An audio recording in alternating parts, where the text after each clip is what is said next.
Le président de la République négocie et ratifie les traités et accords internationaux. Est-ce que Yogi place Balobi, le Parlement négocie les traités et accords internationaux?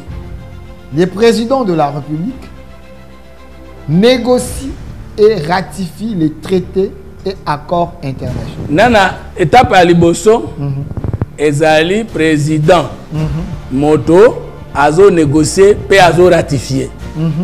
Eza parlementaire, kita.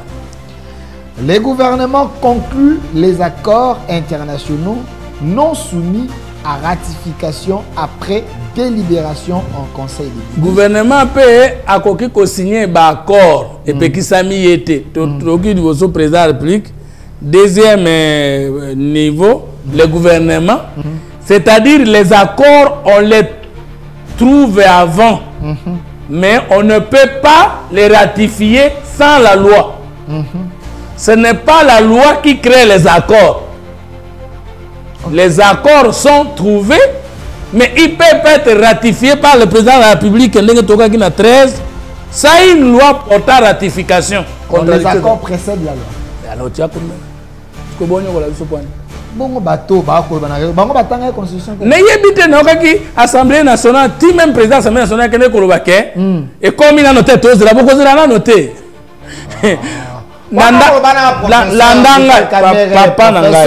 Papa Nangai.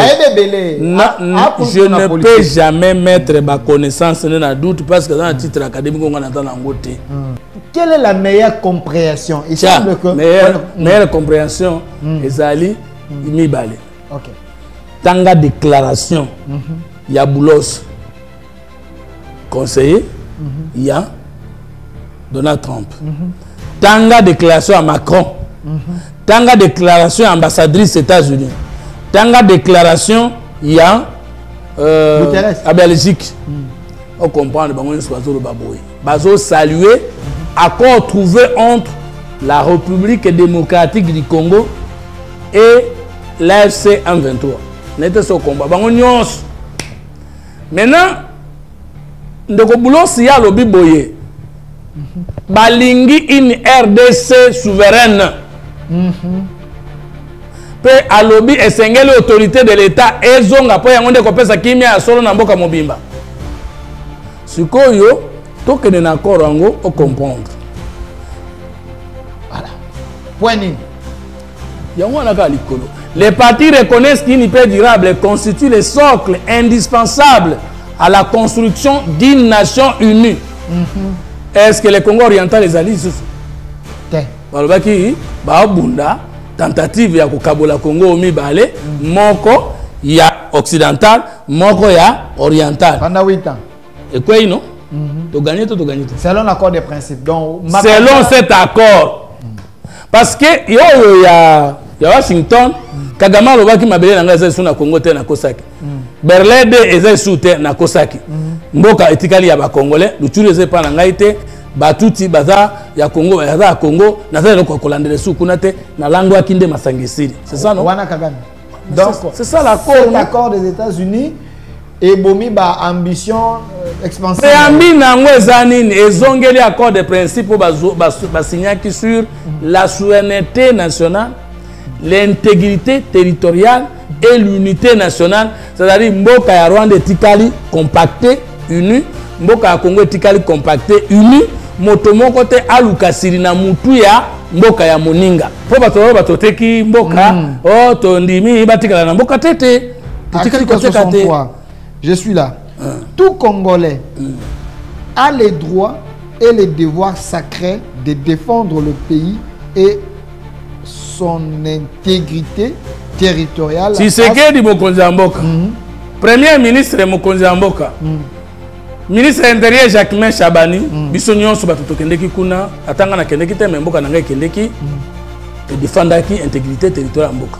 Face à une menace ou une agression extérieure. OK, kita 63 toujours alinéa nango.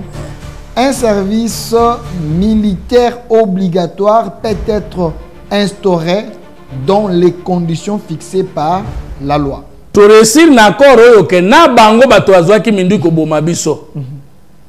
Nabiso Batoto. Madame la ministre peut-être a oublié de tenir compte de cet aspect que Kofungole la bangon zela bazemi et Kofungole la peine zela la violence sexuelle parce que moins de 18 ans bazana droit à causer un rapport sexuel bazana droit à causer la place intime même ceux qui mineurs azembi moninga mineur na place à mabeto basangani il y a un tribunal pour enfants il y a pas aucun bloc parce que violence sexuelle les adultes kaka majeur à vers mineur même mineur à vers majeur ou les mineurs entre eux. Cette décision énerve la loi pour la protection des mineurs. Et proportion à bana oyo bazo chômé pour ba commune ba zemi eza combien et puis ba conséquences morales ba conséquences psychologiques ba conséquences sociologiques ni nezali ya komema bana ya ba zemi l'école primaire parce que biso na pédagogie ngana sala pédagogie l'école primaire tolobaka l'enfant ne devient homme que par l'imitation. Ce qui école wana ezana 10 mama 10 bana basi bazana bazemi 8 deux autres bavandi wana bote ya bango nini.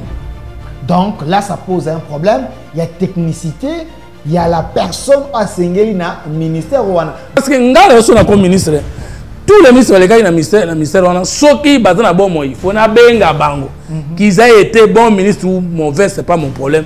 Nga moko na koyeba ke en les écoutant na koyeba oni na bungi na bakisa oni ni bayebite to ya mabe na landela te mais problème na biso zali tolinga kosala éternel commencement même na makambo monde ko na biso mutamba komaka ministre d'État en charge de la justice akutaki ba état généraux tondi na se ya mesa olika zo appliquer ngo alingika yayi.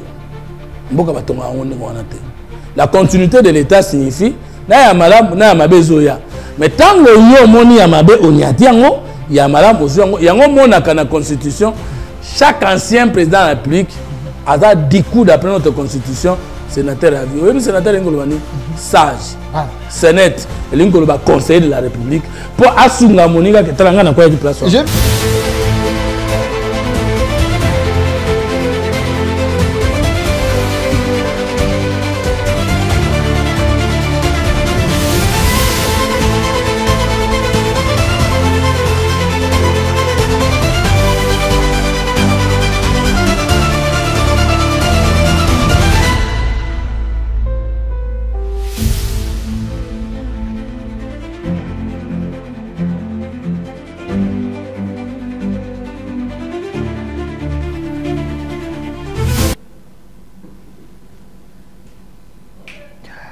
Soyez le bienvenu, fidèles téléspectateurs, chers Congolais, Boza Kolanda Bisso partout dans le monde. C'est votre grande émission au centre. Émission à de la journée. Vous avez suivi les débats entre Pius Romain et Maître Oscar Mobiaï sur les origines de la famille Kabila et Tshisekedi. Merci à vos commentaires. C'est déjà près de 100 commentaires. Ça continue. Je vous ai annoncé il y a quelques minutes la présence de M. Fumutoto Basanga, lui qui est président de l'UDA La Patriote. Il est président d'un parti politique, initiateur de la troisième voie, communicateur pour les autres privés du chef de l'État, pour les autres communicateurs de la République, pour les autres, un vrai Ouazalendo. Mais il est ici avec nous, M. Fumutoto Basanga, soyez le bienvenu. Tous ceux qui auront l'occasion de nous suivre. Pour les autres, quand j'ai annoncé, ils m'ont dit, les vrais Ouazalendo est là. Bon. Parce que bah faux bazali. Bah baza bah vrai, baza bandoi nangai, ils ont problème te. Ngala za Ouazalendo naturel et culturel. Naturel et culturel. Naturel, ça veut dire, dans Genèse chapitre 2, dans chapitre 1, verset 26, Nzamba Lobaki, toke la moto na lolenge na biso azala lokola biso akonza na likolo akonza na mai na mabele pe nyonso ezali na pema ezala moto ezala nyama ezala biloko ezali kominguluta. Donc na concept Nzambe yo ozali kolo mabele ngana zali kolo mabele donc yo ndezana ozala kandoi nanga oye bakandete et parce que moto nyonso Nzambe asala zali propriétaire de sa terre. Maintenant, tant qu'on a balinga que la moto a salaki nini, Genèse chapitre 2, verset 7, le Dieu formant l'homme de la poussière de la terre. Il soufflant dans ses narines un souffle de vie et l'homme devint un être vivant. Puis Dieu planta un jardin d'Éden. Il mit l'homme qu'il avait formé de la poussière de la terre pour le cultiver et le garder. Vous comprenez que maman nabiso mabele tata nabiso nzambe. Mabele nabiso zali moi si nzambe nabiso. Donc on a encore rêvé thème kolomoko. Na vivre na poto libanda mboka 10 mois. Na ko rêvé thème kolomoko na zo munduki na ngana buma congolais. Na ko rêvé thème kolomoko na koma mise pona yi babiloko mboka. Parce que na kama rabatu. Ozana ndako na Gombe. Moko peta musute, musuna limete. Moko peta mususute, moko na France. Peut-être musuna na Belgique, moko na États-Unis. Ozana salaire koleka $10,000. Ozana privilège de fonction. Osomba ka unité te. Mutuka basombe la rayon na l'état. Essence bachela. Essence bachela rayon. Tio kendo zwambonga mboka po yibi. Je crois que il y a quelque chose qui ne va pas. Monsieur Balobara, peut-être pour comment noter, chaque homme est en tentation et bongisama pour peut-être yosa séduisable était na ba tentation ba $50,000 yosa ba millions. Donc ba ko chayo tentation na ope ko ya niveau na yo. Chacun a son rang, il y a tentation. Mais non, na wotika likambo peut-être pour na za bankite. Motako kaka esika azokende. Soki nga nakana kosomba avion te yo somba avion koloba te kanga na komate ponga na tikalo tielo ko na mutu na ngate. Je veux pas qu'on me convainque que parce que boba lekaki liboso ba bebisa. Ba nyonso ba ko na simaraka ba ko bebisa. Ba que tout homme est achetable. Ba to nyonso ba lekana 65 ans oyo ya malamu pe bazalaki na tanga mobutu. Ba yibate bazalaki. Na ngongozo ya lobby miyibi pe bakozala. Bato ya malamu pe bakozala. Moi mon rêve c'est de mourir congolais 100% la gestion. Bon congolais, bon citoyen. Terminer ma course sur la terre que natikali ko trahir mboka na ngata. Merci monsieur Fumutoto Basanga, otika ko trahir mboka na ngata misusu ba mo dans la liste ba traître. Ndenge moko bato ba katsa ba mo na Fumutoto na kati. Mais ce n'est pas ça notre sujet. On a Fumutoto wa pété, ko tena biloko te, na sisa lo te. Pardon, ba mo na fumu. Ba mo na fumu. Yoka. Beta bilembo ngo parce que atuzana ngat katisa te. Parce que naza mutu 3e voie. Nazalaka mutu 3e voie. Na kokufa mutu 3e voie na katsa wapi.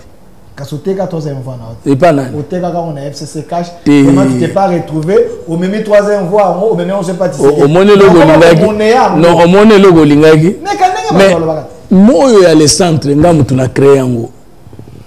Na kufunda mukolo musupo na boto droit d'auteur na funda des journalistes. Non au contribuer. Ndeko Kayembe Jean-Pierre na funda epo na politico ponga mutu na liboso na saka émission politique na TKM na chaîne Adolphe Muzitu. Le centre congolais c'est Fumutoto le géniteur. Na yona jeme kambinga na ko benda bino mikila na justice bokosamba. Le problème est yoka intimidation c'est pour les mettre comprendre makambo te ngana za 3e voie, c'est-à-dire je suis pas socialiste, je suis pas libéral. Mais la politique il y a que 2 camps, opposition et pouvoir. Confusion c'est pas nangata. Neti yoza wana loboko no mwasi nazo monango, loboko no mobali nazo monango, ce que cravate no wana. Ils ont côté ni. Ils ont un centre non. Ce que o lo la cravate na yo ateka, bakosomba yo côté ni. Na lipeka moi c'est pas mobile. Ce qu'on a basomba nga wapi. Te problème ezali tango yo yebela kingai na zaka 3e voie na opposition. Mais lelo na 3e voie na pouvoir. Ko na teke loko ni.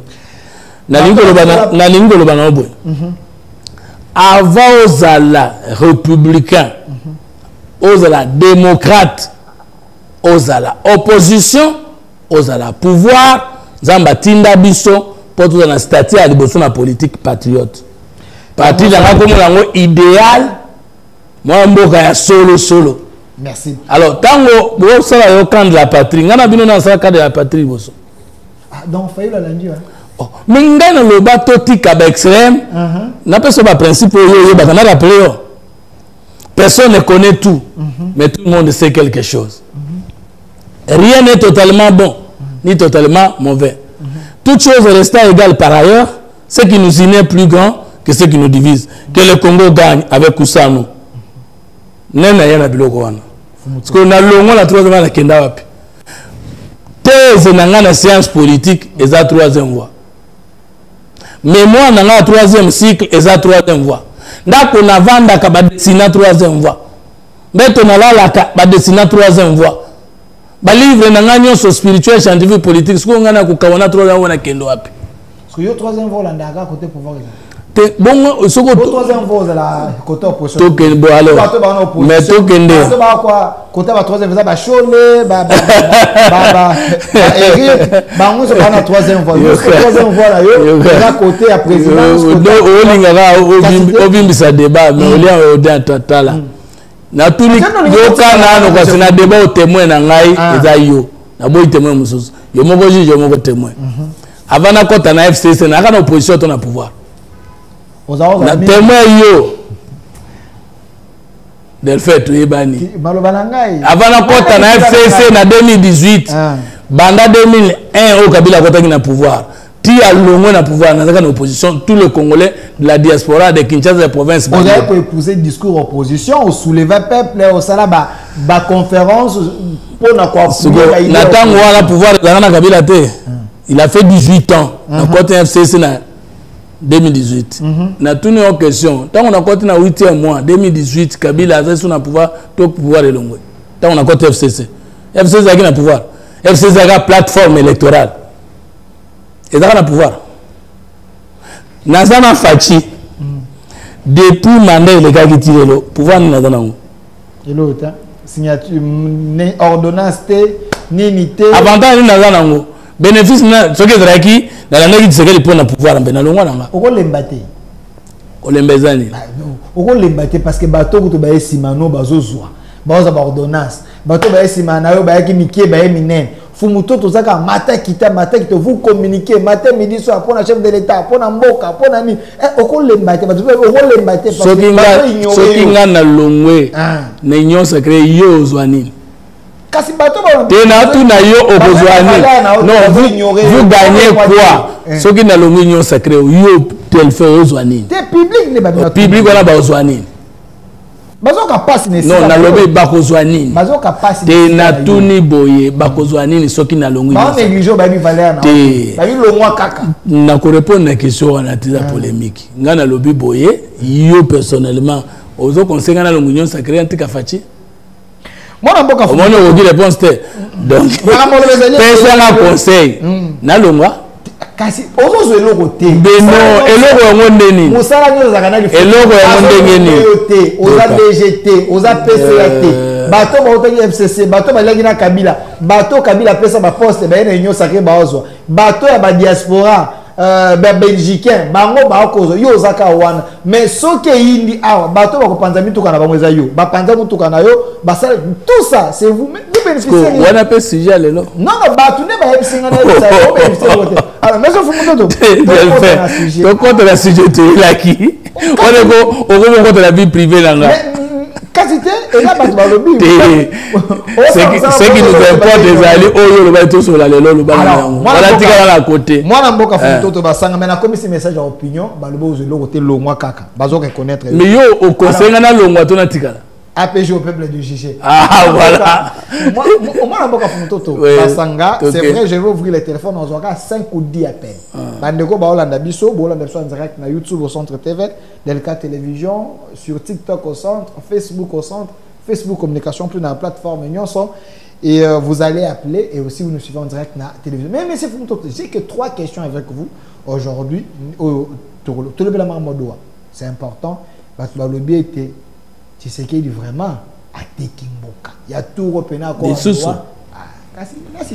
À tout repéné à quoi à Doha et c'est les nyons d'ailleurs coutu et puis si ma casse n'a pas porté parole à 2020 va commencer la émission pour voir bêta ma boko ba lobby te bondimi ma na bango boka bola Congo. To ko tana katuana.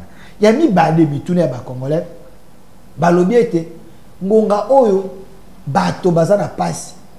Ngonga oyo ba école botongité. Ngonga oyo maternité gratuite de la maternité ça ko simbate. Mais vous vous donnez le luxe Il y a un festival mondial, rumba pour la paix, une distraction totale. Du moment que troisième question, comme scientifique, comment expliquer sous régime à Tshisekedi et comme régime immoraux, dans le sens ni vous encouragez les filles, bana, bakende, bazona bango bazemi, bayaka kotanga na école, donc école comme na base bazemi. Nous sommes to kolobele yango, mais to bandana na mamoze important, to bandana festival. Parce que ndeko fumoto mokonza mboka zalaki wana. Pourquoi régime oyo boza komema mokonza mboka bisika nyonso? Ça c'est abusé de sa bonté. Festival oyo ba congolais ba gagner ni. Festival oyo ba congolais bazani. D'abord faut to ba festival ba gagner ni. Faut to ba que batu ba organiser festival baza batu mibale. Ezali monsieur Didier Mpambia. Il y a tourisme na madame Elebe Yolande, il y a culture. Mais bah comme jamais pour ça les Camerounais on te ce qui la première ministre ou azali mo conseil gouvernement pe conseil des ministres azali instance monene ya décision bambo ya mboka ba décision mboka et salemate. Ko question liboso batuni biso to gagner ni c'est une bonne question. Les jouissance. Na lingina tout na yo papa wemba akufaki wapi? Côte d'Ivoire. Et là à l'occasion de quoi? C'est ça qu'appelle festival. Femiwa. Ezali festival, il y a le Lengewana, il y a Côte d'Ivoire. Afrique du Sud, azana oyaye. Bambo Kebele, azana oyango. Na Brazzaville. Fespam. OK, moi comment osumba ngopona nini? Fespam. Et les kaka na pembe na biso awa. Ezali ya Brazzaville. Fespaco. Ezali ya Burkina Faso. Peut-être qu'il continue Bambo Kebele. Ezali première édition. Il y a Festival mondial de la musique et tourisme en République démocratique du Congo. Ko question na bino ezali to gagner nini? Et puis to zana bitumba bino bosala ba fête. Batu ba okende ko bina. Festival elinkolo ba fête te bien que zana mon festiver ou festoyer. Et fengé suko batu ba comprendre. Babenga kayango soft power. Soft power elinkolo ba nini de point to tie kuna to kuti gastronomie. Kuna to kuti art. Kuna to kuti mode. Kuna to kuti musique. Kuna to kutaki ba stand ya ba exposition ya ba valeur na biso naturelle et culturelle. Je ne sais pas ce que talaki ba image. Tina ya culture ezali nini? Ko bimisa moto pe ko kota na mozindo ya makambo na ye. Tina ya tourisme ezali nini? Ko fungola moto ayeba nini zo le kalibanda esika azali. Alors, sans culture, sans tourisme, on n'aura pas vécu au vivate. Ko Landa. Tango suko to kota ki na salle, ba lakisi biso na el musique. Eloko nini totala diversité culturelle musicale ya Congo. Grand Kivu, Babini, Grand Équateur, Grand Bandung, Grand Katanga. Je te dis que soko zalaki wana qualité à salle wana bakter mingi bayaki bakamwaki parce que bakomparaki bamboka bakendaka soko bamona eloko ya ndengo wana. Or lorsqu'il y a festival bamusu bazoloba non bolobaki festival mondial de la musique mais tomoni bato ya mokilité ya ba loko ka bato awa bato responsable nde bazalaki oyebi oni tourisme eza kombo ya sika et remplacer Organisation mondiale du tourisme numéro 1 mondial na yango azalaki.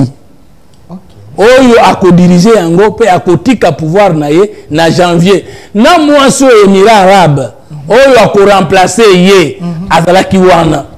Bazalaki na kata sa représentant Angola bazalaki, ya France bazalaki, ya Afrique du Sud bazalaki, Émirats Arabes bazalaki, ba expert argentin bazalaki, ba expert français bazalaki, pour ne citer que c'est là. Bato nyonso na ba congolais, ba africain invité loger na ba frais de l'état. Nazoya. C'est pas congolais. Nazoya.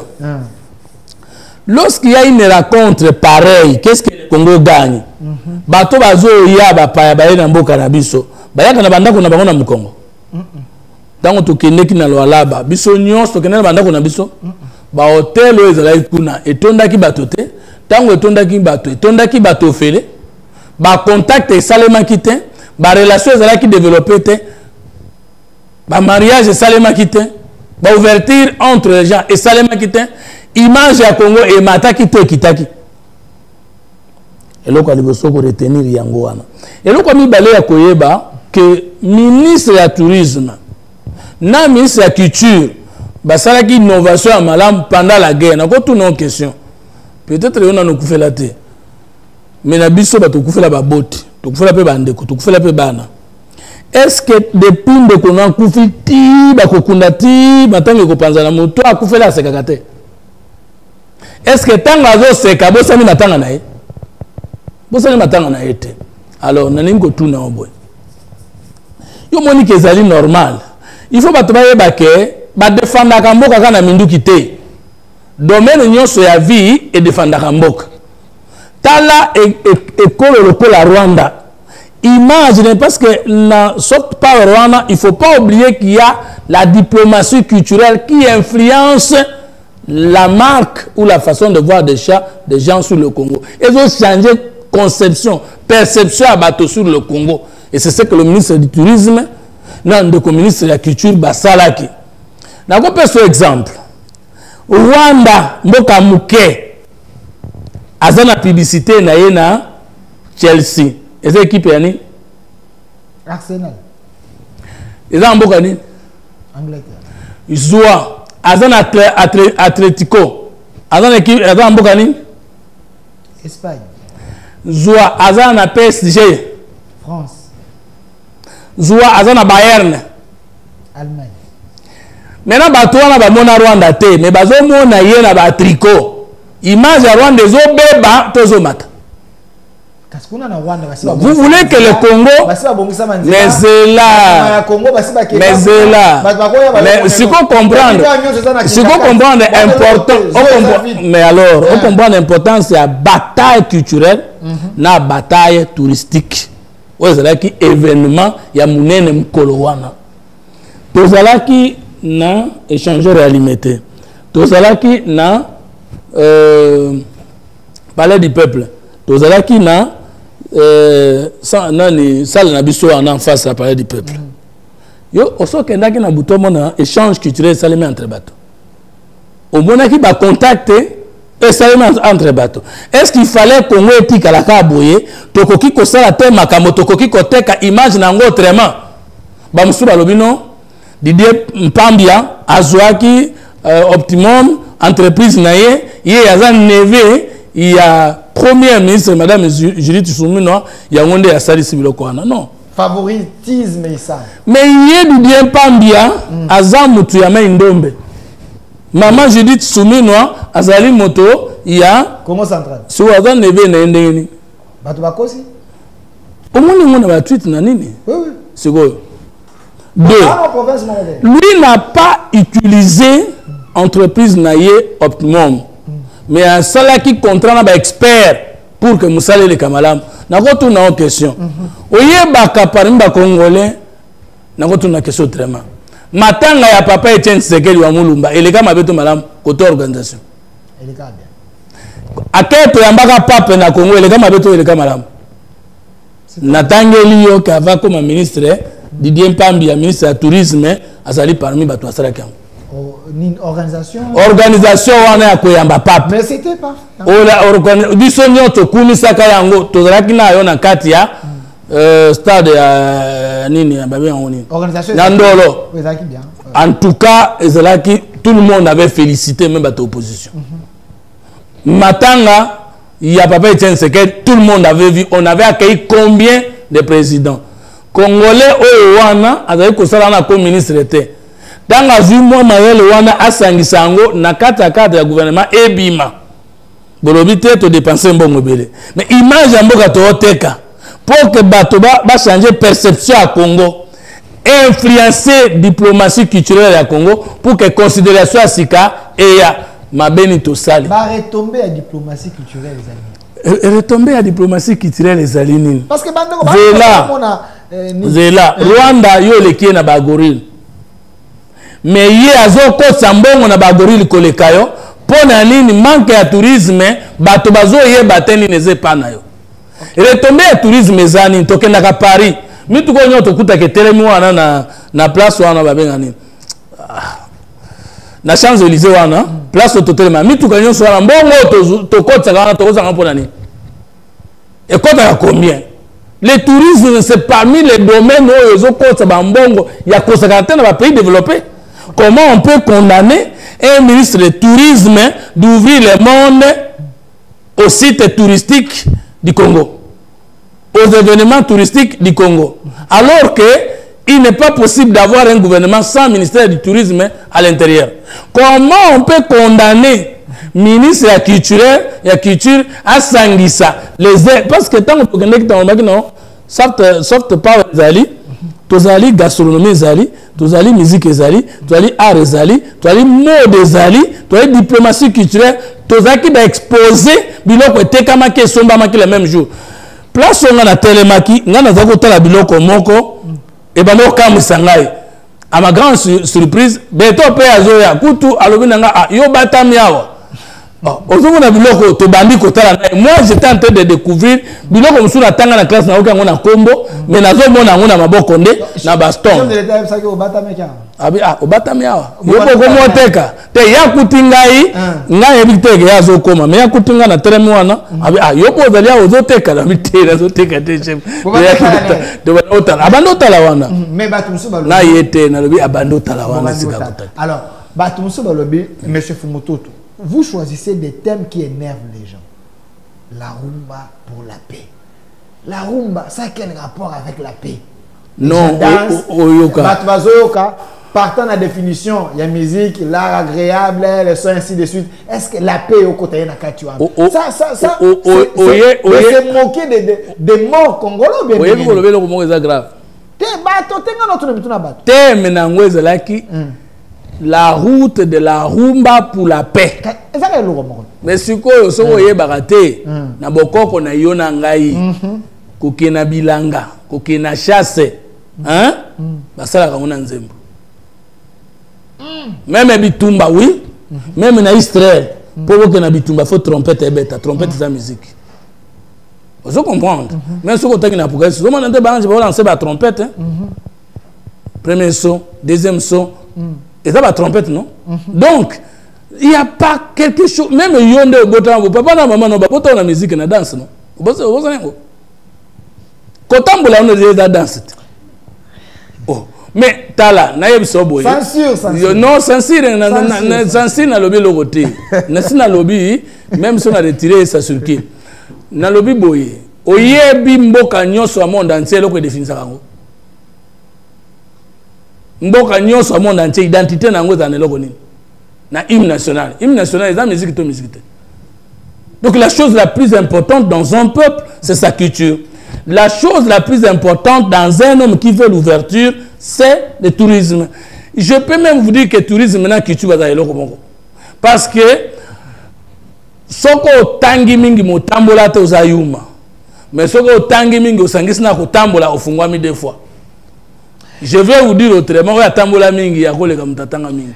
Monsieur Fumutoto. Donc tourisme eza blackité, to sala ki yango poto teka image mususu et na pesi longonya na ministre Mpambia na maman Elebe Yolande, vraiment c'est un honneur pour Nabiso ndenge salemi et d'étendre biso peut et connecter biso lisusu koleka. Parce qu'il faut que yeba ke guerre pour salango, il faut d'abord en désharmonie culturelle na mutu na yo. Oui, parce que la guerre a trois étapes d'être déclenchée. Au niveau de la pensée, au niveau de la parole et au niveau de l'acte. Alors, ceux qui ozo yemba Congo na pensée na yo. Ozo yemba yango bomoko na yango na mnoko na yo.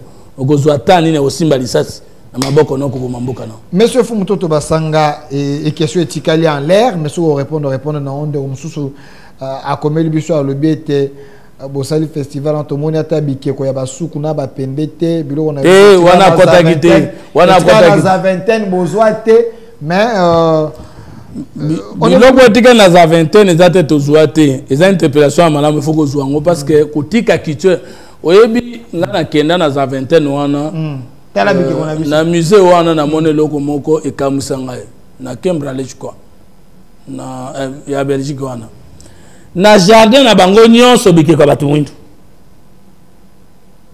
Deuxième chose na musée ya Tavirane j'allais dire omoni soko zo kota musée yango na loboko oyo soko zo ya kotika muto comprendre ka sens na peseri soko zo ya koto boy musée yango na loboko oyo na ngambo okomona éléphant moko ya pembe aza koya kokota na musée ya Tavirane na Bruxelles.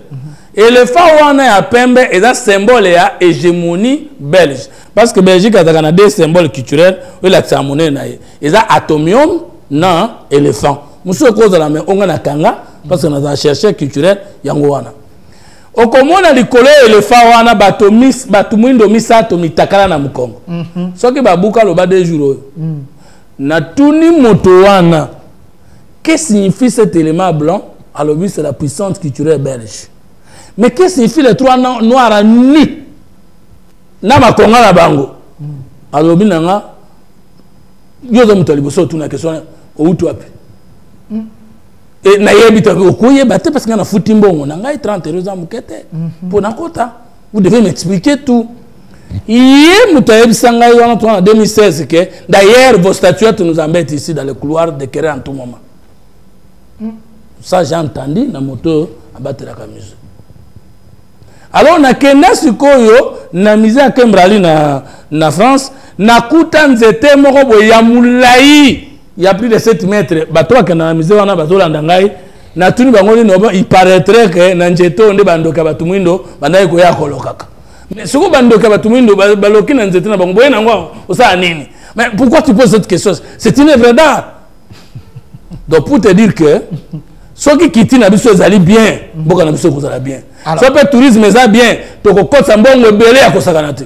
Merci monsieur Fumutoto Basanga, il y a tellement de questions avec vous et etikala en suspens il faut répondre. Bino batwa ko la biso en direct sur YouTube au Centre TV, laissez vos commentaires, abonnez-vous à la chaîne Nabino. Je vais ouvrir le téléphone, vous allez appeler pour poser des questions là-bas des numéros ezaliwana, poser des questions directes à monsieur Fumutoto. La deuxième question avant troisième question à Doha. Moi namboka Fumutoto, aux ali parents bientôt au la thèse nayo ozaki na ko la thèse te na na thèse na ko défendre thèse na ka ngo avant na université. Alors otangisaka oza encadré oza enseignant ya makambo ebele boni bino régime finissant et le bino ngata ko Shadar régime finissant bokomi na suka bo échouer na nyonso boke ko bimisela biso made diaspora Mama Raïssa aye nengo ba ko benga ye. Elle ne maîtrise pas la culture congolaise, les us et coutumes. Aye libiso makambo apoto mwana oza mine ata soki azwi mukumba pona mama mwana ne faut continuer atanga biso na ba africain soki mwana azwi zeni obuki mokonga ba mama na coutume il faut penser quelque chose bato bakolela bato bakosepela na note mwana baby boni sous régime na bino ba makambo ya minene boye immoralité boye ko bebisa l'éducation ya bana bande ko bazoki mitema pona nini ba décision ya boye nakolakisa molam na mabe ya décision tala mikumba ya bana tala toyokana est-ce que ezali mbala ya liboso na mokili mboka moko kozwa mokano wana bamboka ebele na Afrique ezwa yango libanda pe ya Congo ezwa yango dire que amemeli so makambo ya mindele meme ya be Chole ou monseigneur Chole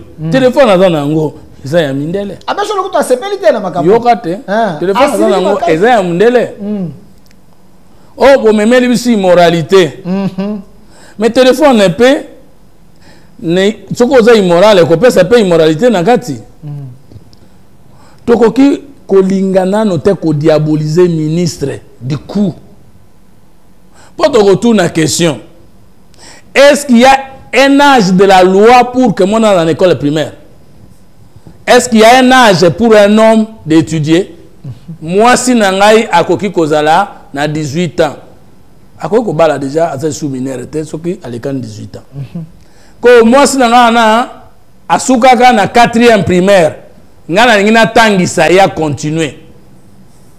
Aye na zemi na classe. D'abord bokobo ya commissaire parce que ça mukolo.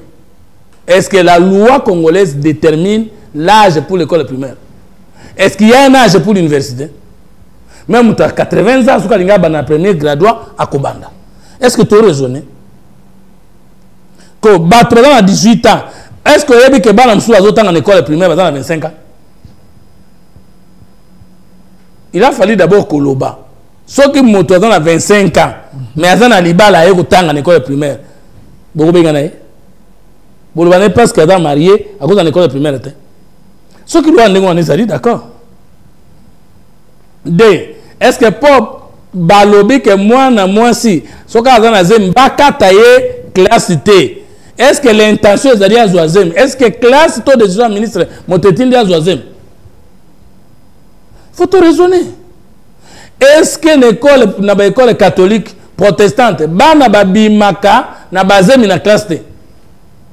Bazemi babimaka wana eza ministre ya isa mutapesa ordre wana ke basa la kinduma ba na école na bazemi. Est-ce que dans l'école catholique, certains prêtres ou certains enseignants, pas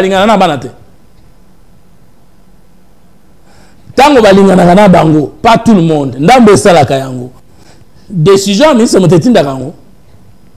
les mal dans l'homme, où qu'il soit, n'a pas question de éducation. Donc, tu as noté que Bamba yango boye que zali mabe parce que azam muta inventé en Afrique et ça les makana monde et ça les ma. Le vrai problème c'est que to banaki ko kanisa que moi si dès qu'à zuize mi bon moina et katani par rapport à l'étude naé. Le souci c'est de dire la grossesse est un accident ou une volonté mais qui peut pas arrêter. Est-ce que ceux qui mutoye na zeb na université bobenga naé? Et ça immoralité? Batini ba étudiant on sait pas comment on a basé. Tout raisonner. Tout raisonner.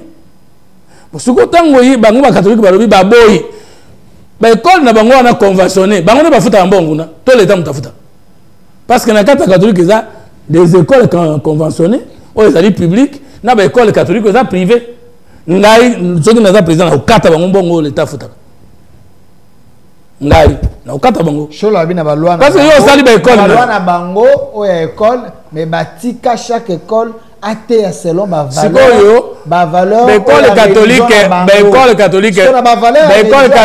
non c'est la privé c'est la l'état yo la naki sur l'été mutaleka na ba diplôme à lobby boyer yo lingi ba provocation bingi alekinga na ba diplôme ndenge moto alega mutu na ba diplôme te parce que mutu atanga ba classe nyonso mutu atanga te pe mutu moko par exemple vous allez licencié en droit mais l'économie vous avez licencié vous avez licencié na droit mais nista vous avez illettré négocier la lobby boui selon mikanda na ba convention ndenge ba yokana batika chaque école atangisa mais côté éducation até selon ba valeur ya religion na ba net ba kimbangi c'est pas na ba valeur na ba catholique ba na ba valeur na ba bato taonda ba na ba valeur na ba valeur ya église catholique ceux qui ba kotangisa mona discipline ezalaka zo mukumba soko bali mais ceux qui ont eu la mukumba na katikati na ba valeur na bango na tuni bo ba mambelo ya catholique pas tout le monde ba zo ba zemi te nana chaka bango azemi yango nana tinda bango zo azemi ba mambelo zo azemi yo mona no mambelo abimite na kufana zemi ozomona nano aspirante moi j'ai des frères azaki sango abimi abali basimi bale balongoli na na bango na famille papa chole na mbongo ba yebi makambo na lobby j'ai des frères mais je pose la question peut-être na lobby ba yebi bongo na Vatican combien de prêtres ont été arrêtés pour pédophilie pédos l'amour non de pardon enfant non parce que pédagogie, pédo c'est enfant. Pédophilie c'est l'amour avec les enfants. Ou après ça, les marcoles kawap. Et c'est qui arrêté à bateau à ministre. Et c'est qui décision à ministre. Té s'aborder ma. Moi ça marana poto mais ah attends négocier. Même awa. Na lobby non tika. tokota mangoma na batuté mais le mangoma mangoma c'est là té mais on a cotisé pas le mangoma mangoma yoga bible lobi yo yeba bible yo yeba bible parce que moko pose wa biso ne débat contradictoire ya manzambe 1 Timothée 3 premier et le bible si quelqu'un aspire à la charge de l'évêque il aspire à une charge excellente évêque comme diacre il faut que l'évêque soit marié et marié à une seule femme. C'est que l'évêque a dans moi si mort. Bango, bazaka évêque bazana basi. Et c'est que diacre a dans moi si mort, bazaka diacre bazana basi. Mamelo a dans la bague, abala nani to yeba kate. Mupe ya mubali a dans la bague, abala nani to yeba kate. Bon bango va la Bible na bino. Ah merci. Tu as répondu parce que Bible le bien appelé personne Seigneur. Un seul est votre Seigneur Jésus. Bango bazama mon Seigneur. Tu as compris que moralité na bango est talimbokaté. Ah OK. Donc nous sommes dans parce que la religion est un fait privé. La décision du ministre concerne tous les enfants congolais. OK. Et que l'État congolais est un État laïque, aucune église ne peut prendre une décision contraire à la décision de l'État. Nous ne sommes pas un État religieux.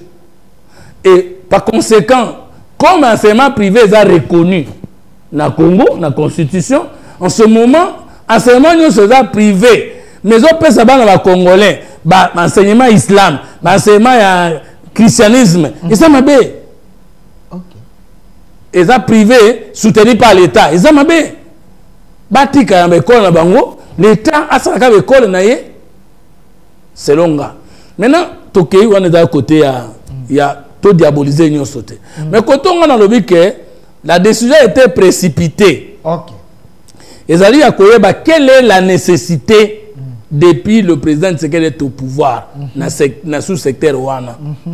Et Ezali, la gratuité de l'enseignement. Visual, l'accès à l'enseignement et la qualité de l'enseignement. OK. Biloko Misato. Quelle est la différence entre Biloko et Misato? La gratuité de l'enseignement, moi, je suis comme une bamboula à Kotanga, une école primaire ou une première primaire de Balobaka, que baboti base à la base de ma moyen té, azanga té, moyen kokota parce que baboti wa kokota été, c'est ça la gratuité de l'enseignement. Maintenant, l'accès à la gratuité, Zali, bana mosusu, oyo ba résoudre le problème que baboti na ba moyen, tout base na ba moyen té, l'État joue en charge école primaire.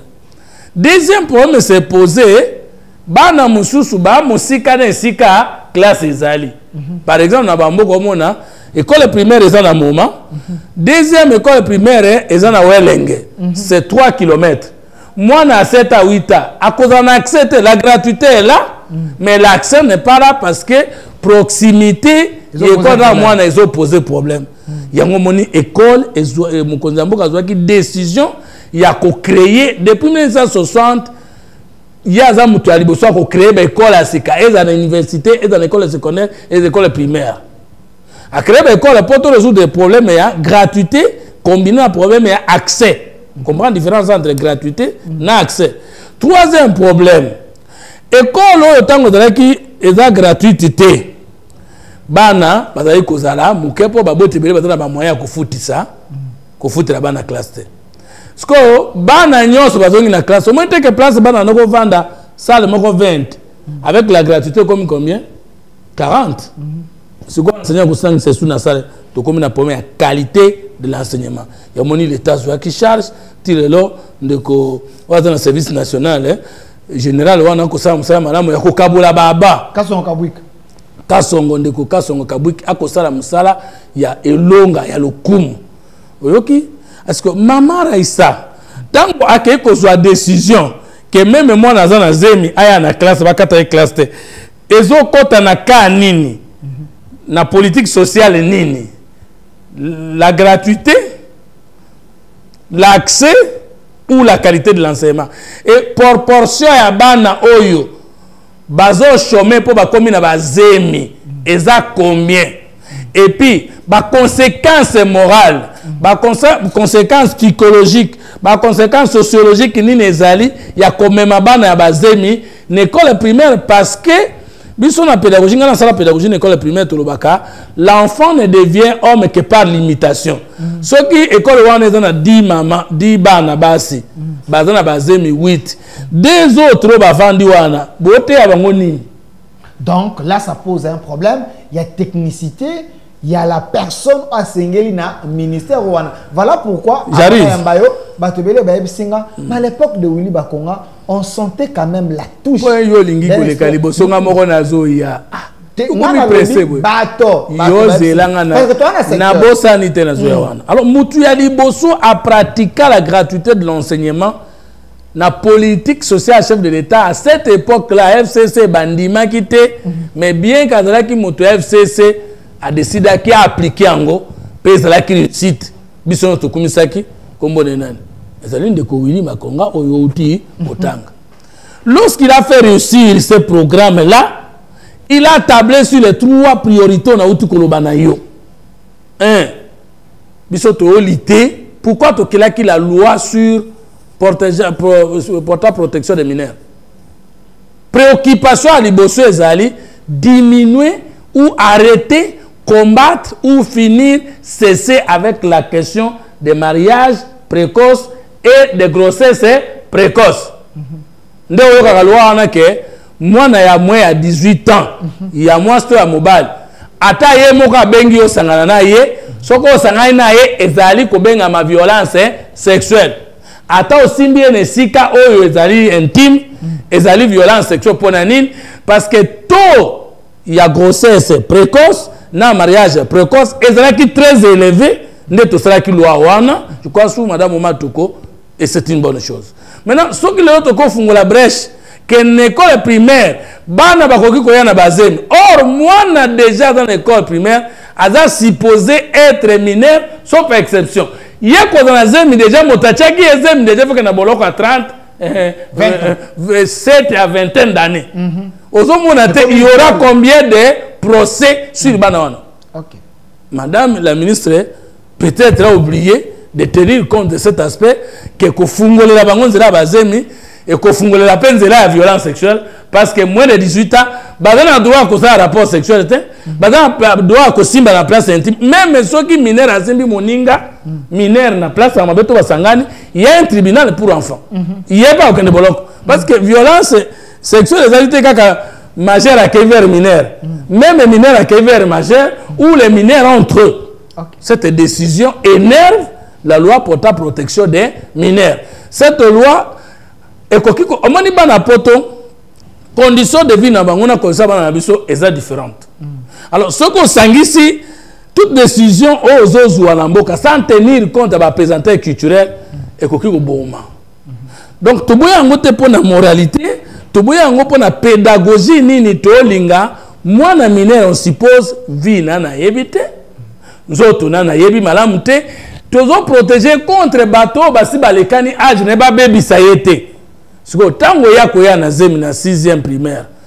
Tout ça là biso totanga na pédagogie que moi si fala banda classe na 5 moi na bali na 5 ans moi na bali na 6 ans na pédagogie na biso akala ebiti actuellement il y a des écoles gardiennes qui na 3 ans comme bana nga musuba bana na 3 ans.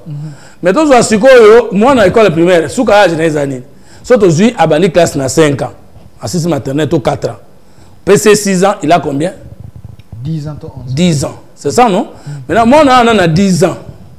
Aïe, na zemi. Moi, on a bateau zemi na 10 ans. Comment on pouvait prendre cette mesure sans connaître généralement l'âge de scolarité des enfants, c'est combien? La primaire. Donc, ceux qui, moi, on a commis à 14 ans, l'école primaire, c'est qu'il y a un problème. Parce que moi, ma fille, qui va terminer l'IFASIC, a cause de moins de 18 ans. Rose. C'est que tant que c'est qu'on a un primaire, à comment même 12 ans, à 12e année. Donc voilà un peu ce que tu as dit qu'il fallait à Benga Willy Makonga. Il y a une pratique qui politique sociale chef de l'État. Comme pionnier gratuit. Parce que vous avez pionnier. Quel était les schémas utilisés? Quelles sont les politiques qui parce que Ngala est comme ministre. Tous les ministres les gars dans le ministère on a ceux qui basent na bon moi il faut na benga bango qu'ils aient été bons ministres ou mauvais c'est pas mon problème. Nga moko na koyeba que en les écoutant na koyeba oni na bungi na bakisa oni ni bayebite to ya bamena landela te. Mais problème na biso zali tolinga kosala éternel commencement même na makambo. Omonde ko na biso mutamba komaka ministre d'État en charge de la justice. Akutaki ba état généraux tondi na se ya mesa. Olika zo appliquer ngo alinga yayi. Mboka batonga ngo ngona te. La continuité de l'État signifie na ya malamu na ya mabezoya. Mais tant que yo moni ya mabe onyati yango ya malamu ozo yango monaka na constitution.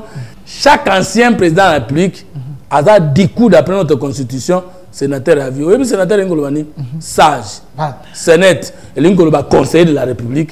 Pour Asunga Monika qui est en quoi il place. J'ai vu les enseignants Bélé Babéinga pour me dire que Willy Bakonga avait laissé des traces dans le ministère Ouana, prouesse qui c'est parmi les gens Oyo. Si ce ministère a un problème, et bon, il va consulter. Pourquoi pas dans un moment il y a une crise et chercher l'homme à kozonga pour la technicité na au kana apporter un peu parce que parce que yé attendre ki na mayele na ye l'état peut cette opportunité ya kolakisango pourquoi yé pas ko s'imposer te devoir ya komona ndeko oya kitani ye palo ba tala moi idée na salela c'est aussi une obligation patriotique. Pourquoi il est non non mais comment ni molimo wana nde tindi bato muso azalaki mokonzi mboka to azalaki ministre manzo minuki abundisa mboka soki oyebaka ke mutu soka azalaki ministre pour na l'état tika la ministre libéral pourquoi babengaka président applique oya longo président applique honoraire nete soyo ka kombwala ndenge Kabila za wana to bengaka yenani président de la République honoraire. Adolphe Moussi Tobenga Kainan, premier ministre honoraire. Oui, premier ministre honoraire Ngolbani. Là où on est côté la libéla, seulement Kazako exercer un sous souté. Et l'État doit continuer à les traiter jusqu'à sa mort. Vous voyez pas. Donc, si tu as été ministre de la République, tu as été député, tu as été président de la République, tu restes conseiller dans le domaine où on appelle Namboka pour toujours. Bon, il reste loyal, l'homme qui peut. Il n'y a pas que l'État congolais qui peut aller vers lui. Lui aussi a le devoir de revenir au secours de l'État congolais. Merci. Alors, M. Fumtoto Basanga Tozwa, virage Yasuka, Awande Siko, na mono Rosanga Maloba Rolobawa, parce que la vidéo est à Kotambola Balobi Fumutoto, et Bela Maelo Zaraganango Oyo. Tango Bato Bakendaka ko négocier. Pourquoi pas bakoki kozoyo pas kendenayo bovandi bo négocier longo parce que makambo bo akoyela biso ba accord bo akoyela biso vous énervez premièrement d'abord les lois de la République parlement et belo côté dede boké bo signer bo engager nation nyonso bo pesi maloba na ba M23 boloba kiete boko solana bango te boko signer na bango te lelo bondimi ko signer na bango bolobi ete faut toloka kimia ensemble makambo doa batu ba comprendre nini. Aux accords, il y a Washington, tous ont signature la déclaration de principe parce que tant que lobby, vous signez l'accord parlement que tu as évité, ou à Washington. Constitution Zali? Laurent, tu as la constitution? Il y a un téléphone dans la constitution.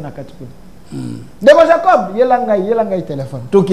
Alors, Naningi Naïf Sabatoazo Landangaï que le parlement à ratifier l'accord, il faut accord aux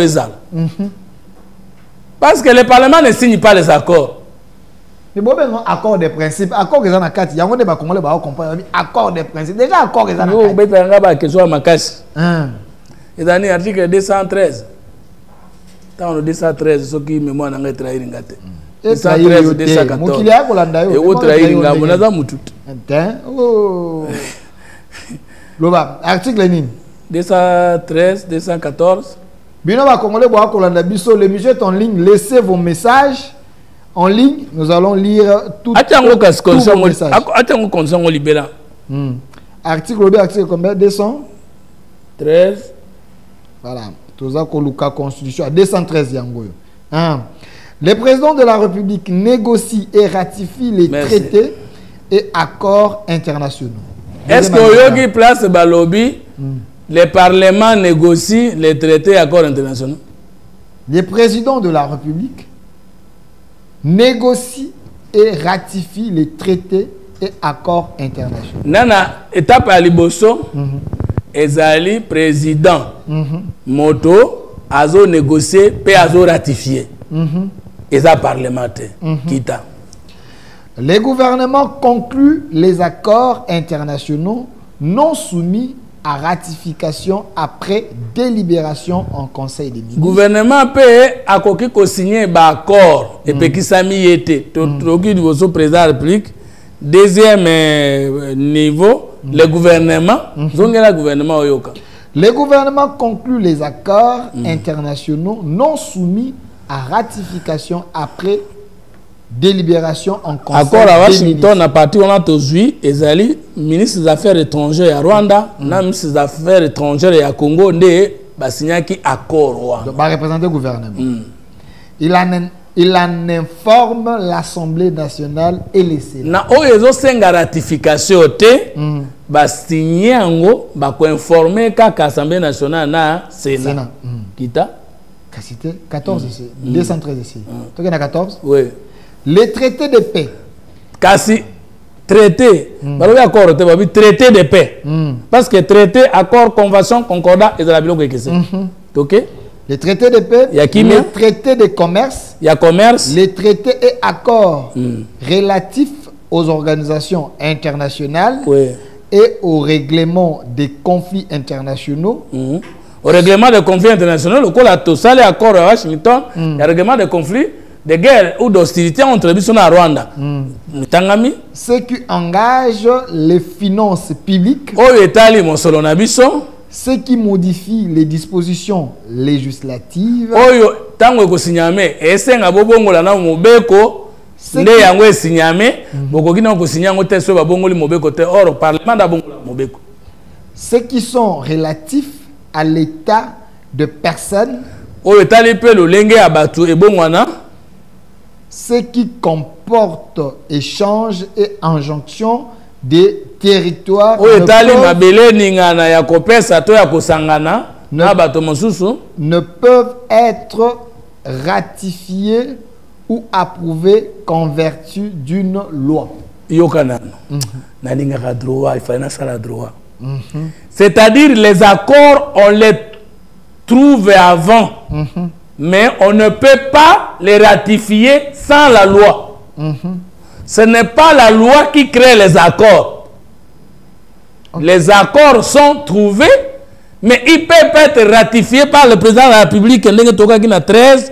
Ça a une loi portant ratification. Les accords précèdent la loi. Alors, tu as combien?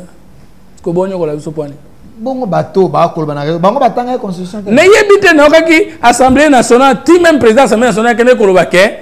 Et comme il a noté tous, la beaucoup de la noté.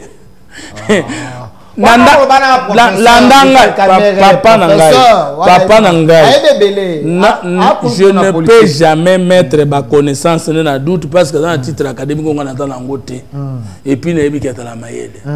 Mais ngana zoloba, au moins mes professeurs Nangai, et université, tokokani ya licencié ngana za licencié. Olobi. Quoi il va classe à sous que la licence te?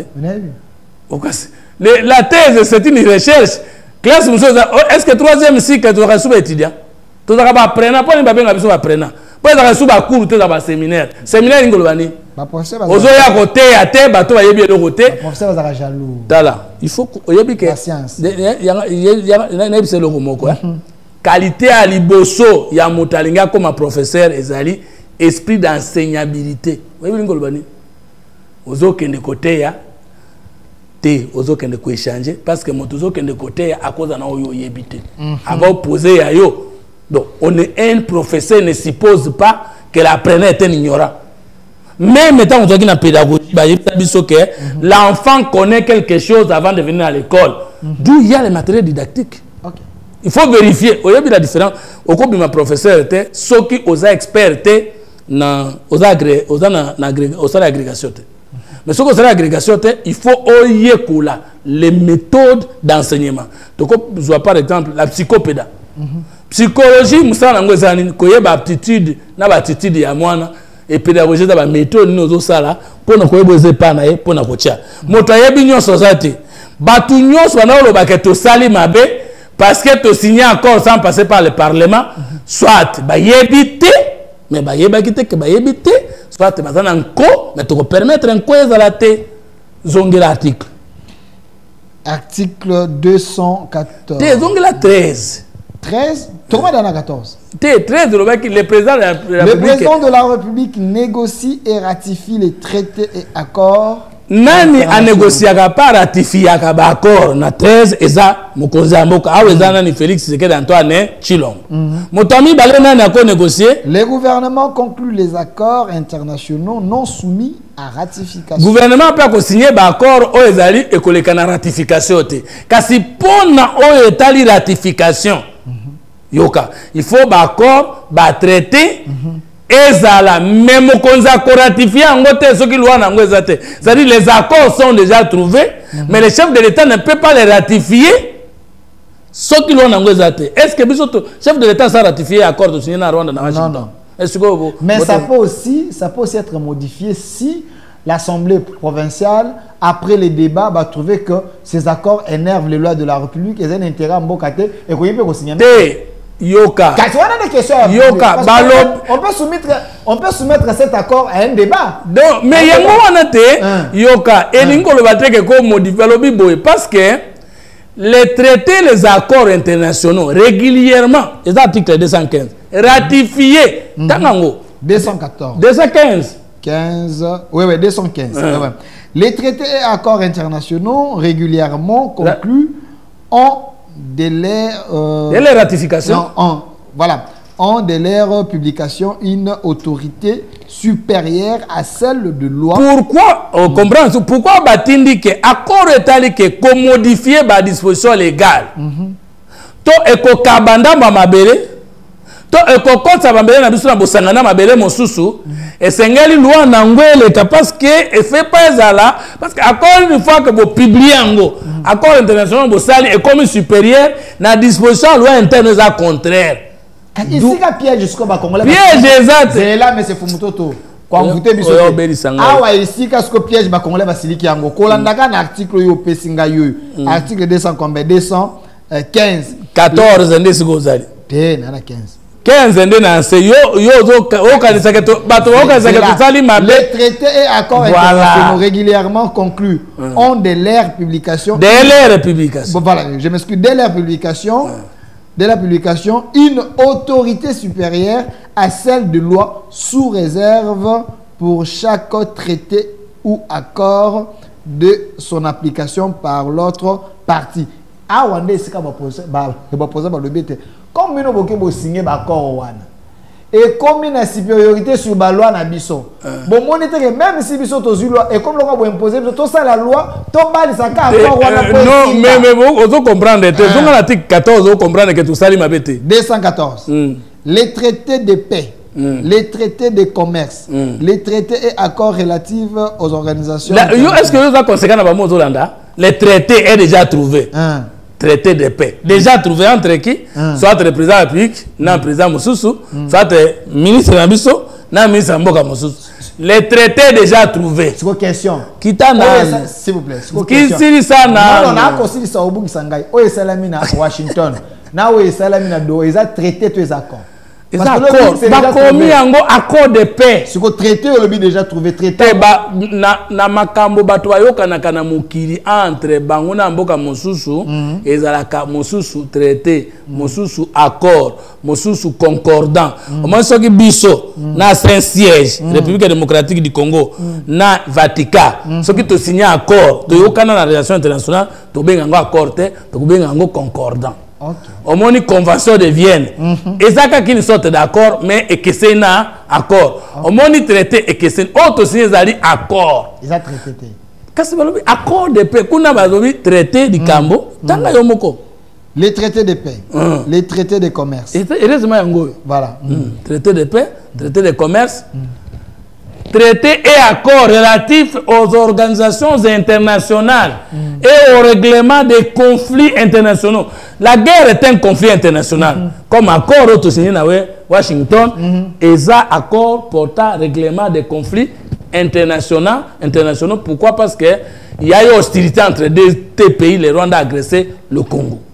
Maintenant, quitte c'est article. Alors, les finances publiques, ce qui modifie les dispositions législatives, c'est-à-dire les lois, ceux qui sont relatifs à l'état des personnes, ce qui comporte échange ou adjonction de territoire ne peuvent être ratifiés. Ce n'est pas qu'on ne peut pas les signer. Ne peuvent être ratifiés ou approuvés qu'en vertu d'une loi. Est-ce que balobi que signer en côté? Bon, ils sont qui vont signer en go. Mais pour ratifier en go, tu vas approuver que n'a pas fait nyoso, il faut loi en go ezala. Mais avant que la loi fait en go ezala non. Faut que l'accord soit trouvé avant d'être ratifié, parce que la ratification ne crée pas l'accord. La ratification ne crée pas les traités. On ne ratifie pas les vides. C'est à Rwanda, ils ont signé comme nous. Au moins en Rwanda, bah signé qu'accord à Kolabiso, mais bah quel est le Parlement après. C'est comme ça. Tout dans Nzela. Alors moi l'amboka fumutoto, tout dans Nzela. Oh, est-ce que c'est la mina doua wana? Tout bien ngangonini parce que tout le monde bata ba M20 ba commencer là on va communiquer. Moi ya lobi boy. Ba ngolo beza bongote. Ezabwe. Quelle est la meilleure compréhension? Il semble que meilleure compréhension ezali imibale. OK. Tanga déclaration. Il y a Boulos conseiller. Il y a Donald Trump. Tanga déclaration à Macron. Tanga déclaration à ambassadrice des États-Unis. Tanga déclaration, il y a à Belgique. On comprend le Bazo saluer accord trouvé entre la République démocratique du Congo et l'AFC M23. N'était ce combat. Maintenant, ndeko Boulos ya lobi boye. Balingi une RDC souveraine. Pe alobi esengeli autorité de l'État ezonga po yango ndeko pesa kimia ya solo na mboka mobimba. Sikoyo tokene na korango o comprendre. Voilà. Point ni. Yango anaka likolo. Les partis reconnaissent qu'une paix durable constitue le socle indispensable à la construction d'une nation unie. Est-ce que les Congo oriental les alliés sous? Balobaki ba bunda tentative ya kokabola Congo omi balé moko ya occidental moko ya oriental. Pendant 8 ans. Et quoi non? Tu gagnes tout, tu gagnes. Selon l'accord des principes. Donc selon cet accord. Parce que il y a Washington, Kagame alobaki mabele nanga eza suna Congo te na Kosaki. Berlin de eza sute na Kosaki. Mboka etikali ya ba Congolais, luchuru eza pa na ngai te, batuti baza ya Congo, baza ya Congo, na za ko kolandele su kuna te na lango akinde masangisiri. C'est ça non? Wana Kagame. Donc c'est ça l'accord. L'accord des États-Unis et bomi ba ambition expansive. Mais ambi nango eza nini ezongeli accord de principe ba signaki sur la souveraineté nationale, l'intégrité territoriale et l'unité nationale, c'est-à-dire mboka ya Rwanda etikali compacté uni, mboka ya Congo etikali compacté uni, motomoko te alukasiri na mutu ya mboka ya moninga. Awa FC 123 na RDC nous sommes en comprendre bien.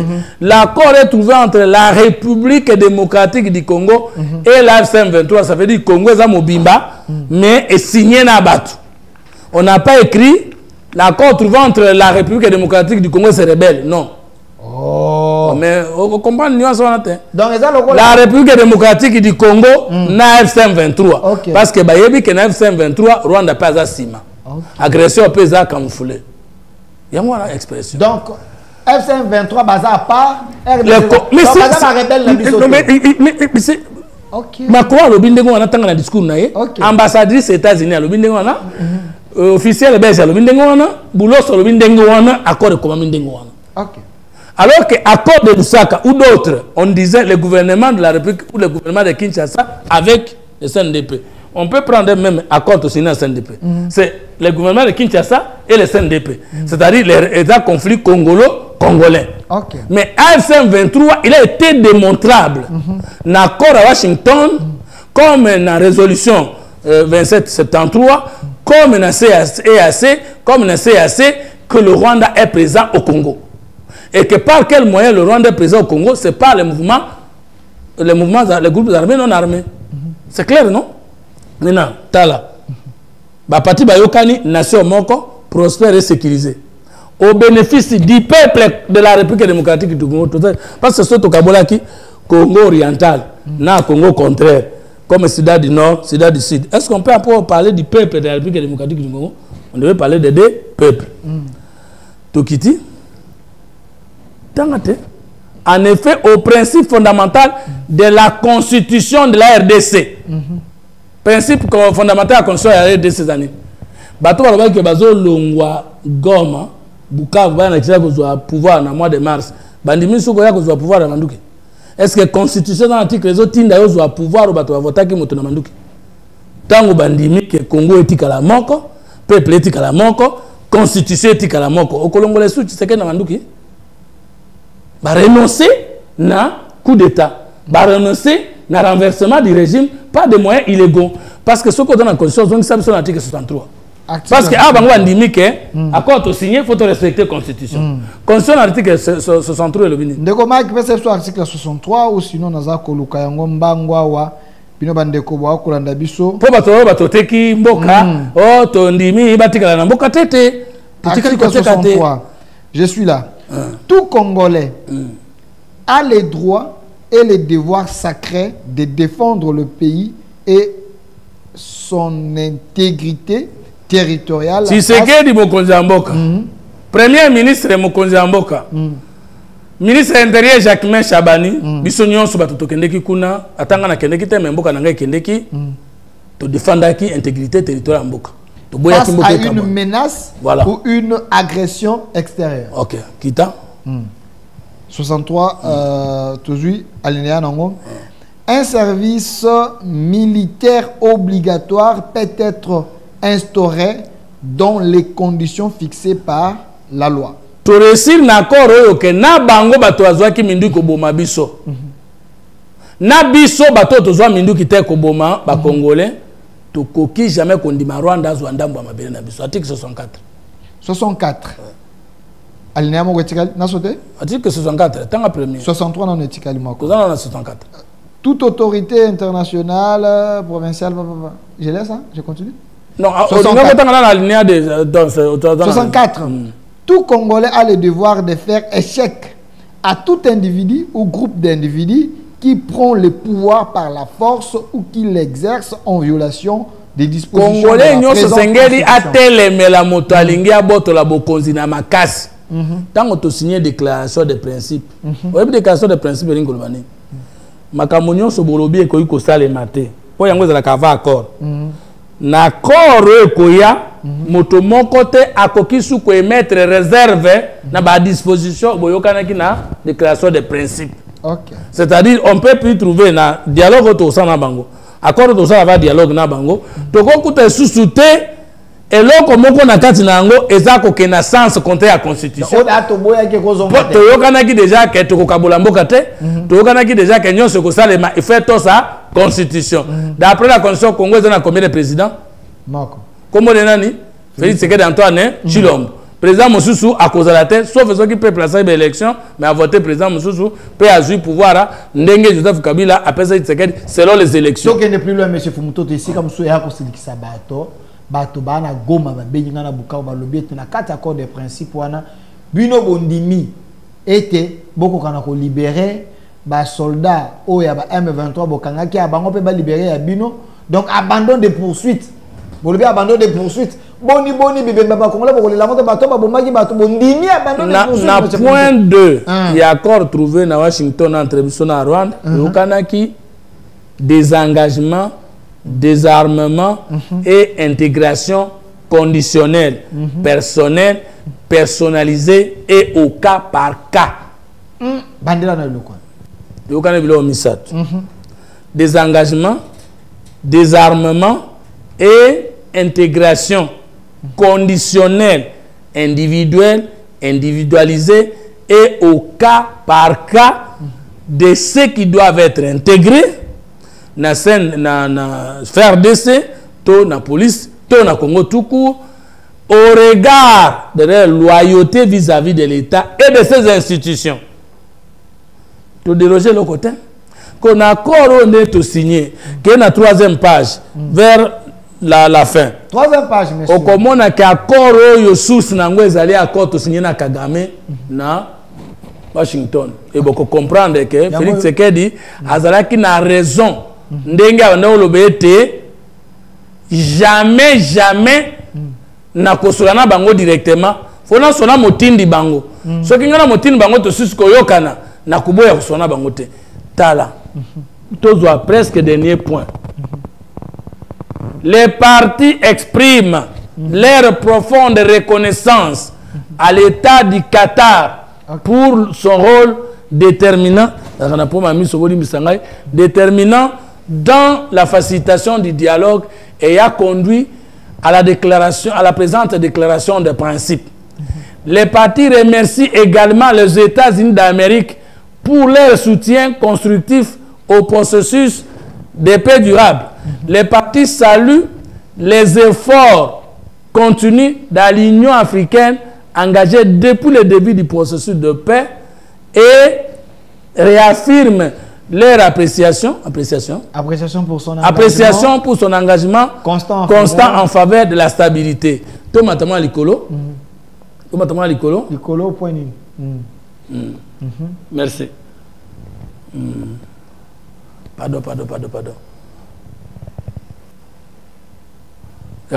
Les partis conviennent d'ouvrir des négociations directes immédiatement après la mise en œuvre des engagements contenus dans la présente déclaration de principe en vue de lancer les discussions pour un accord de paix au plus tard le 25 août. Ces négociations s'inscrivent dans bien. Pour vous comprendre que Tshisekedi se contredit, tu pas le baki. Na yoka na moto atinda kabango, si manako yoka na bango alobini.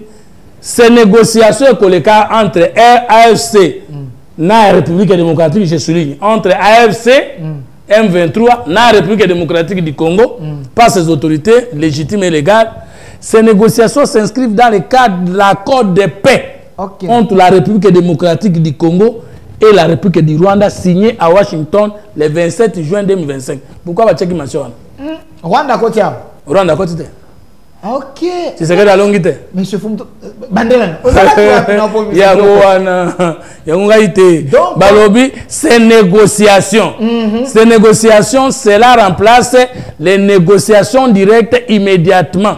Entre qui? Entre les partis. Les partis conviennent d'ouvrir des négociations directes immédiatement après la mise en œuvre des engagements contenus dans la présente déclaration de principe en vue de lancer des discussions sur un accord de paix au plus tard le 8 août 2025. Ces négociations entre le gouvernement et le gouvernement na 23 FC Bakosolola et na Molongo et Zolandande ezoko kisande ekobebisa te oyo Kagame na Tshisekedi bayokana kina États-Unis. Bon comprendre que bandeko bazaka ba pante ya solo. Tata na bango mais c'est je sais pas. Ngane na lobby. Ndenge ni Rwanda ko kota na kati ya Rwanda c'est négocié parce que yoka Rwanda soki avec ko soutenir bango te. Tango bayokani kuna désarmement, il va désarmer qui son armée. Tant que vous avez des engagements, à des engagements armés, il y a na Rwanda des choses, des engagements de force et lever des mesures de défense.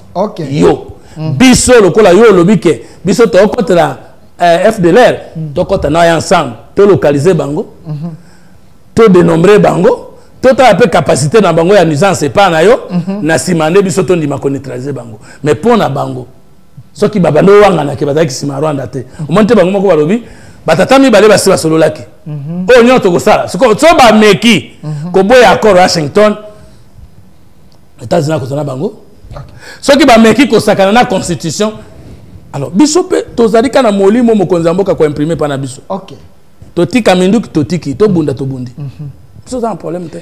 Mais donc la phrase ces négociations s'inscrivent dans le cadre de l'accord de paix entre la République démocratique du Congo et la République du Rwanda, signé à Washington le 27 juin 2025. Oyoki, pourquoi Macron, Boulos, Belgique, accord trouvé entre la République démocratique du Congo et l'AFC M23 pour bayebi que Tshisekedi a réussi une communication politique à Kolobake. Nazo Kufa. Oui.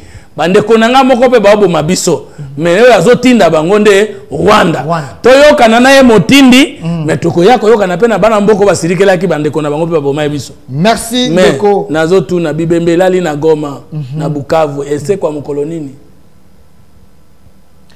Ndeko Fumutoto. Et que yo fele? Zambazali. Est-ce que awa monsieur Ozalate bolimbisani na yebite balobi non landanga bien balobi boye tozongaka tozongisolo bandako non yoka nga bien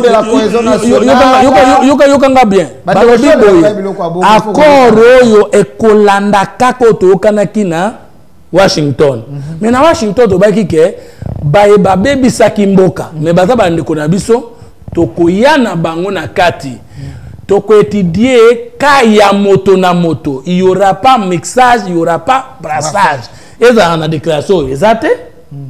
Et ça la paix na accord aux maman a déclaration exacte. Donc étudier wana ezali RDC ndako apprécier. Ka cité ce qui bref de l'état va que na Rwanda, c'est le Rwanda qui va étudier yo nyangarangara ngo kuyeta garangara ngo garangara ngo bakomuna bango za rarara no bakomuna bango boye bya ngonde saraka yo rarara mushikiwabo wa mushikiwabu ba nyangarangara ba ni taba koma barerere wana taba koma pala bango barerere wana batali yo rerere atango za FDL kuna Congo oza osalo lendo mingi yo to cha yote wana kana bango o ba boye pa na biso États-Unis alobi to sala bongo basala pe bango na Rwanda bongo on ne prend pas au moins tango ba ça na mixa Israël kaka tango article 12.8 il y a cause ni entre CNDP Kabila ezali kaka M23 vendie moko sa liste na ba soda 3000 Delphin général chef de général major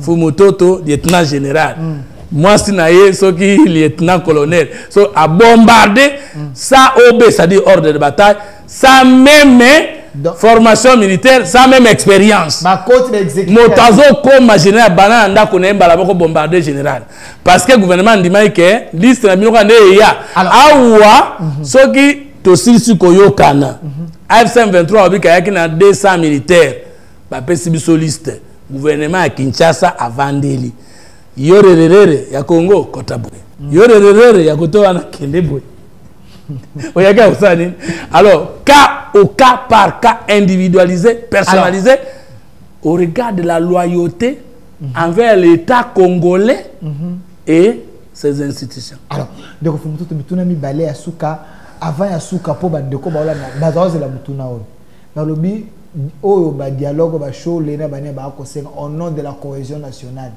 Est-ce que soki biso to limbisi Kabila to limbisi nanga to vanda esika moko ndenge to kai kiabula lobaki baba ndeko na biso to vanda esika moko kola tsanga mulimo akiabula te pardon na ya obunga lokola ya bunga olingi mulimo a disparition ngana akotuna matata ponyo akenda moi ba to luka ete éviter ça mais elo zo comme sangai parti na ye bavandika nye famille ne baze bavandika nye seke bayebi esika moi si na yana bana to tsaka bana alekata na TV bayebi esika moi na mboka fumu mais oyebi dom dongala abata mabongote abima mko la francophonie mwanda semi pe abata mabongote donc aza molimo ya dom dongala na personname longue ya Congo. Alors bandeko ba Congolais ba tenu boye bongo bandeko ba show tango ba ko senga to vanda to sola ensemble supposons que to yokani to bino to limbisi Kabila na nanga.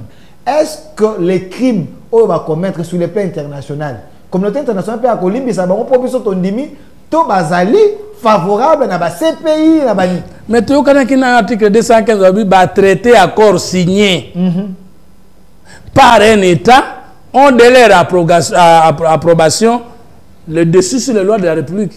Ce qui Congolais a violé Mibeko et le statut de Rome, alors que tu signes qu'il y a un ratifié qu'il y a un go.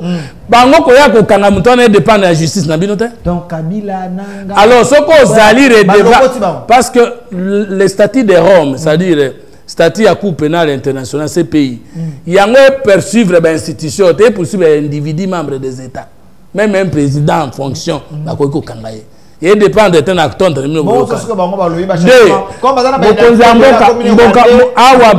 la négociation. Si parmi Batouana Bakokena Rwanda pas na bango, ceux qui bazali à solo. Si parmi Bande Konabiso Babuma Biso à solo, parce que AFC 23 bando ki bazali ya ba Rwandais, ba Congolais pe bazali ki ndoki ko bande ko na bango bazali. Na bo ba koye pa na biso parce que bazali ba Congolais.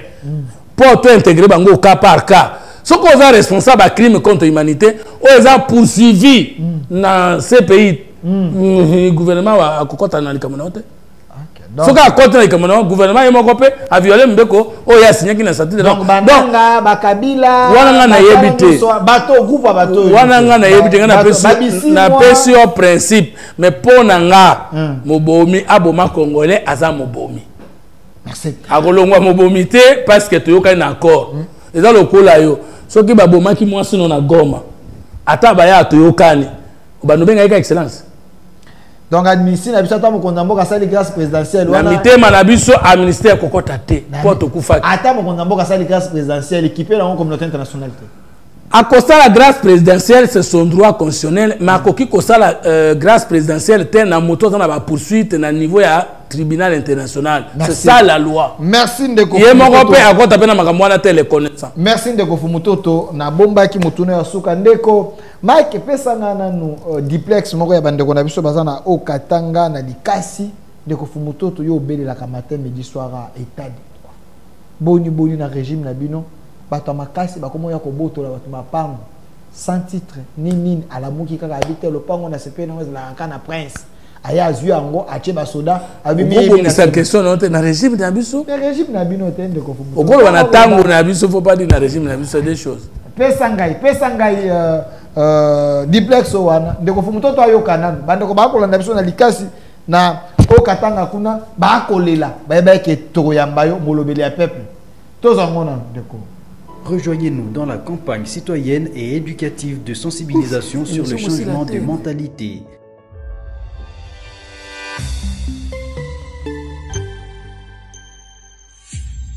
Zala bon citoyen. Jambonou, une famille Monsieur Honoré, mon province au Katanga, ville Likasi, commune à Kikula. Avenue du 24, numéro 192. Chose grave, Léo 17h.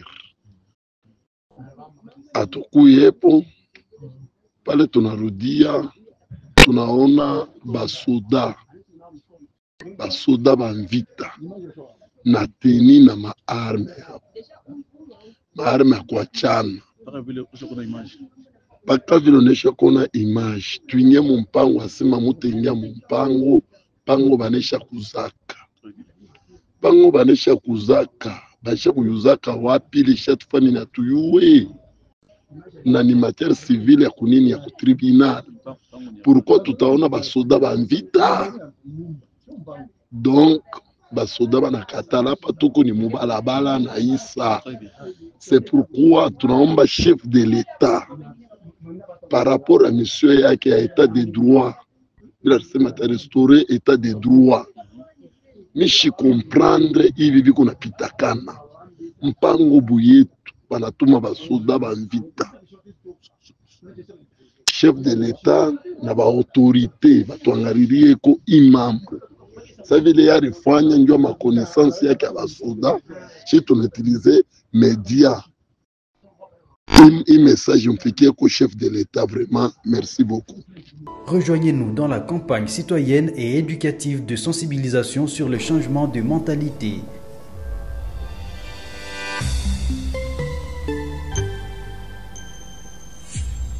Zala bon citoyen. Monsieur Fumutoto, vous venez de suivre l'audio et les images. C'est à Likasi, au Katanga, vous êtes la personne qui défend les acquis de l'autorité. Fumutoto, comment expliquer cette histoire sous votre régime? C'est ça l'état du droit? Non. Bible l'obitan wakoya, il ne tranchera pas sur le oui dire. Quand jamais un copé ça en réseau tout tort. Et c'est un to kende na sous-bassement ya dossier. mais le col va dénoncer, ça dit va monter un comportement antisocial. Mais cela ne suffit pas.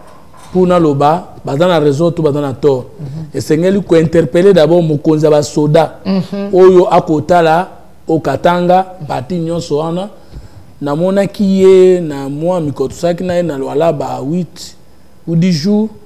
Et même si tu as kende pour na kozela mokoto na tambola na ye mutanda protéger biso na équipe tonda okena bango na loba général Edi Kapen aza mutu moko aza na sens d'écoute aza mutu moko akolinga biloko wana te parce que basoda bakoti na kati to kotala pe justice militaire oza na koti wana batala likambo wana parce que soki ekomi likambo lupango à quel cas likambo lupango soda akoya Mondu kezalaki na kati. Eza nini ba soda nde ba kololo pango mais je sais pas ce sont des questions purement civiles. Je vois pas comment c'est des trafic d'influence, c'est des choses que Mokonzambo kalingite pe régime nango lingite. Donc je crois que oya tali makamba soda na côté la justice na côté commandement au katanga n'était nyonso wana atanga komona ye atala likambo wana.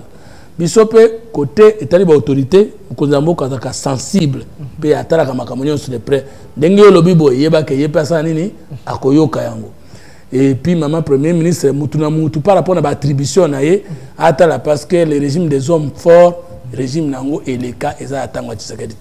Merci. Merci, M. Fumutoto Basanga. J'interpelle également le général Edi Kapen parce que c'est au Katanga. Vraiment, ce n'est pas normal que les militaires jouer dans l'arme et venir chasser les gens parce qu'il y a un monsieur qui avait aimé l'espace. Ils ont refusé de vendre. Il est venu parce que ces gens sont pauvres. Ce n'est pas normal. Ce n'est pas ce que le chef de l'État veut. Merci, M. Fumutoto Basanga. Regardez la caméra. Qu'est-ce que vous voulez dire dans cette émission que vous n'avez pas dit? Et les allez mots de la fin, on va retenir ni. Motoza mité ni misato. Motozali elimo nzoto pe mabele nae. Moto yango kobika na lolenge nini? Tukobika na bomoko ya bonzambe, boyebi pe bokonzi ya mboka na biso. Esengeli yo milonga polongisa mboka. Esengeli se réconcilier na yo moko na moninga congolais Fumutoto lokola yo et puis na mboka na biso o eleki Congo ezate na mokiri. To bunda pona Congo kasi tobebisa mboka na biso te.